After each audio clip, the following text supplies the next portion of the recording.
There's some evidence that a huge portion of kids in America now spend more time indoors than a maximum security prisoner. On top of that, we love our artificial light.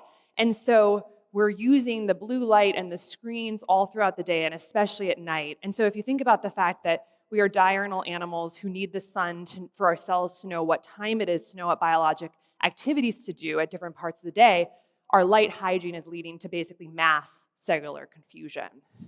We also have just this intense culture of chronic stress and fear. The business models of social media and regular media and so many industries is to generate fear. You know, the CNN technical director was caught on undercover camera during COVID saying, oh yeah, if it bleeds, it leads. Because if it's fear-inducing, we watch it. Our lizard brains are primed to do that. So we've got these devices in our hand that are like little digital terrorism 24 hours a day, and so we feel scared. And that has an impact on our mitochondria.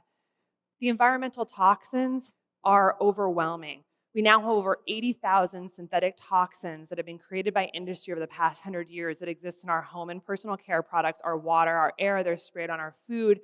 They're in our electronics. And unfortunately, for those of us who live in LA, we know how devastating it is that with this fire, a lot of that's been released straight into the air. And so the toxins are a big issue that is virtually unregulated.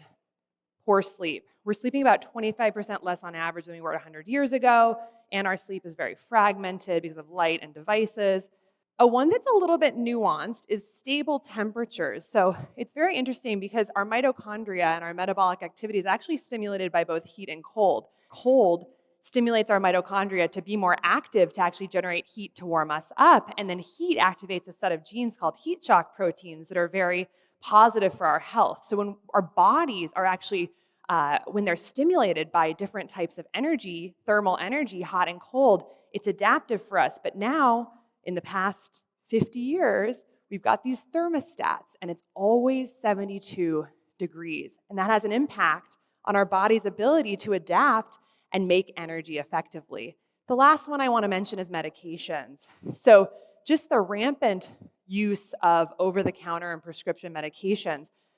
What's quite interesting is that when we look at the mechanism of action of several medications, many of these side effects of these molecules that we're putting into our body is actually hurting mitochondrial function or generating things like oxidative stress that we know contributes to metabolic dysfunction. So in helping one symptom, we may be actually creating fertile ground for metabolic dysfunction.